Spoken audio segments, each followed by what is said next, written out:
అందరికీ నమస్కారం అండి. ఎస్తర్ అనే దివ్యాంగురాలు గత నెల 9వ తేదీ రోజున ఈరోజు 9వ తేదీ కరెక్ట్ 1 మంత్ అవుతుంది.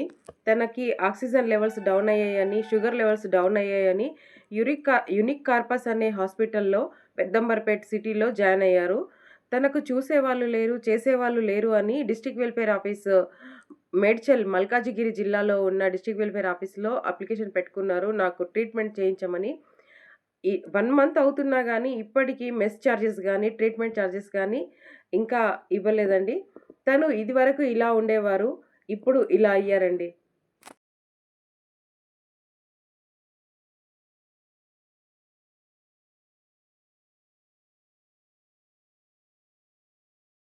దివ్యాంగ సంఘ నాయకులు వెళ్లి పరామర్శించినప్పుడు కార్పొరేషన్ చైర్మన్ ముత్తినేని వీరయ్య గారు వెళ్లి పరామర్శించడానికన్నా ముందు ఒక డీడబ్ల్యూ ఆఫీస్ నుంచి ఒక లెటర్ వచ్చింది. ఆ లెటర్ అర్జున్ జంజాల్ అని ఒక పర్సన్‌తో ఈమె పూర్తి బాధ్యత మేమే వహిస్తున్నాం ఎస్ఆర్‌ది అని చెప్పేసి డీడబ్ల్యూ ఆఫీస్ నుంచి ఒక లెటర్ పంపించారు. ఆ లెటర్ ఇదేనండి.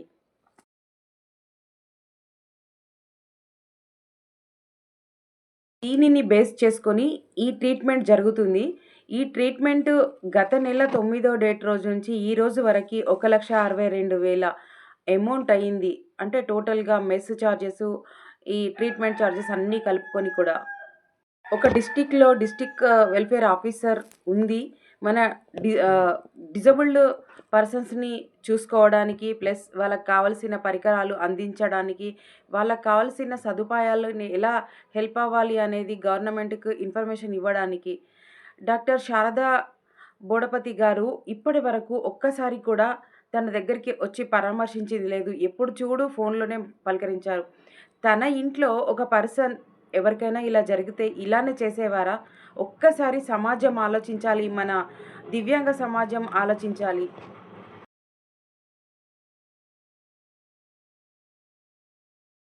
మనకి ఒక కేర్ టేకర్ కంపల్సరీ అవసరం ఉందండి.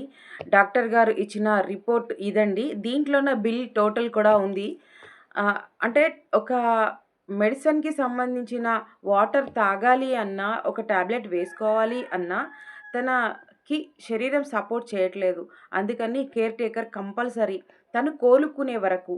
అలానే వాళ్ళ ఇంట్లో కుటుంబ సభ్యులు ఎవరైనా చూస్తారు అని అంటే గనక వాళ్ళ చెల్లెలున్నారు. చెల్లెలు కొడుకున్నారు. కానీ వాళ్ళు కూడా మానసిక వికలాంగులు.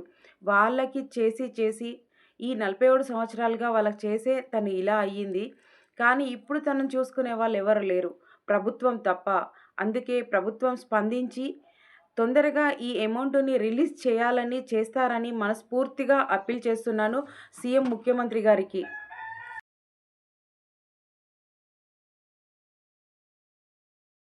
ఇందుకోసమే గవర్నమెంట్‌ని అడుగుతున్నాము. దివ్యాంగ సమాజం తరపున 39 ఐక్యూ లోపల 59 ఐక్యూ పైన ఉన్న ఈ దివ్యాంగులకి life long home care centre అనేది ఒకటి ఉంటేనే ఇలా ఇలాంటి పేషెంట్స్‌కి ఉండడానికి ఒక మంచి నీడ్ కదా! ఒక్కసారి ఆలోచించండి.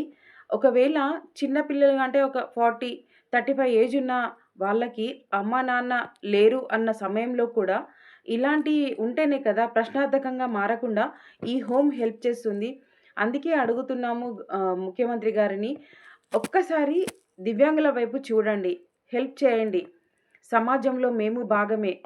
ఓటు హక్కే కాదు మాకివ్వాల్సింది, పెన్షనే కాదు మాకివ్వాల్సింది, మోరల్ సపోర్ట్ కూడా మీ నుంచి మాకు రావాలని మనస్ఫూర్తిగా కోరుకుంటుంది మా దివ్యాంగ సమాజం.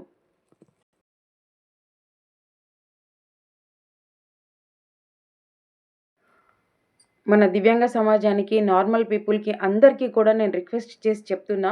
ఇది ఒక దివ్యాంగురాలి వేదన, ఆవేదన అనుకోని ఈమెకి న్యాయం జరగాలి, పూర్తి న్యాయం జరగాలి. పూర్తిగా వాళ్ళ తెలిసిన వాళ్ళు గనక 1,62,000 అమౌంట్ అయినప్పటికీ కూడా ట్రీట్మెంట్ చేస్తున్నారు. అమౌంట్ ఏం పే చేయకున్నా. మనం ప్రస్తుతం సమాజంలో చూస్తూనే ఉన్నాం. ఒక పేషెంట్‌గా ఒక కార్పొరేట్ హాస్పిటల్‌కి వెళ్ళినప్పుడు ఇంత అమౌంట్ కట్టండి, అంత అమౌంట్ కట్టండి అని చెప్పేసి ముందు అమౌంట్ కట్టిన తర్వాతే ట్రీట్మెంట్ జరుగుతుంది. కానీ మానవతా దృక్పథంతో ఈ హాస్పిటల్ వాళ్ళు ఇంతవరకి ఆమెకు ట్రీట్మెంట్ చేశారు. మరియు ఆమె హెల్త్ కూడా రికవర్ అవుతుంది. అందుకని ప్రతి ఒక్కరికి రిక్వెస్ట్ చేస్తున్నా, ఇది సీఎం గారికి చేరే వరకు షేర్ చేయమని. నేను లైక్ కొట్టమని అడగట్లేదు. నాకు లైక్స్ రావాలని నేను కూడా కోరుకోవట్లేదు. ఒక దివ్యాంగురాలికి హెల్ప్ అవుతే, అది ముందు ముందు చాలా మందికి హెల్ప్ అవుతుంది అన్న పూర్తి నమ్మకంతో అడుగుతున్నా. సీఎం గారికి చేరే వరకు అందరూ కూడా దీన్ని షేర్ చేయాలని మనస్ఫూర్తిగా వేడుకుంటున్నా.